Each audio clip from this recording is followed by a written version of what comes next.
नमस्कार. विनय पोदा तुमचं सर्वांचं स्वागत करत आहे पुरुष एकदा द विनिंग टॉक्समध्ये.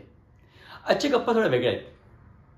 म्हटलं होतं की मध्यंतरीच्या काळामध्ये की मी माझ्या गप्पांमध्ये थोडा आहार, योग याच्याविषयी बोलेन आणि आज बोलतोय खास आहारावरती.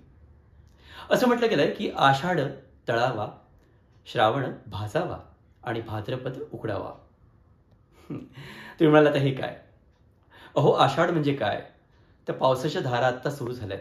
जून जुलै महिना. थोडाफार पाऊस पडतो, बरेच जोरातही पडतो, बरेच कमी पडतो. होतं काय त्यामुळे? आपल्या शरीराची थोडीशी वाटच लागते.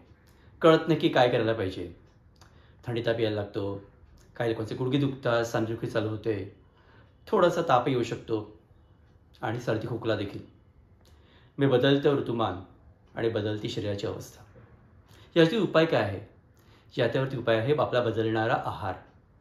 समजा त्या ऋतुमानुसार आपला आहारही बदलला तर नक्कीच आपण या छोट्या मोठ्या आजारावरती चक्क मात करू शकतो. म्हणजे करायला काय पाहिजे? बघा, जमिनीखाली भरपूर उष्णता तयार झाली आहे या एप्रिल मे महिन्यामध्ये आणि आता वरतून पावसाच्या धारा येत आहेत. म्हणजे होतं काय?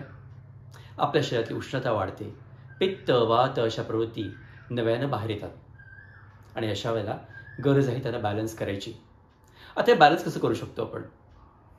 डॉक्टरी गोळ्या घेऊन नक्कीच नाही, कारण अशा वेळेला जे जे उपाय आपण करतो ते तात्पुरतेच ठरतात आणि म्हणून बॅलन्स आपण आपल्या ऋतुमानानुसार बदलणाऱ्या आहारामध्ये करू शकतो. अशा वेळेला आपण तळलेले पदार्थ खावे.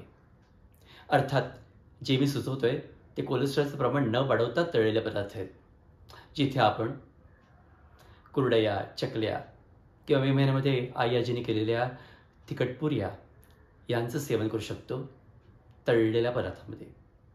आणि तुम्हाला माहिती असेलच, असे पदार्थ खायला चांगले लागतात, सुरक्षित जातात, परंतु आपल्याला शरीरामध्ये उष्णता येतात आणि त्याची आवश्यकता आहे.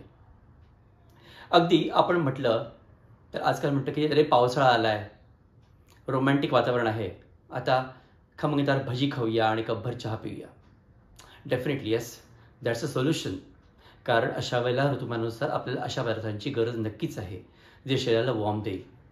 आणि म्हणूनच मी म्हणतोय ऋतुमानानुसार आपली आहारशैली थोडीफार होईना पण बदलत जा, त्याचा तुम्हाला फायदाच होईल.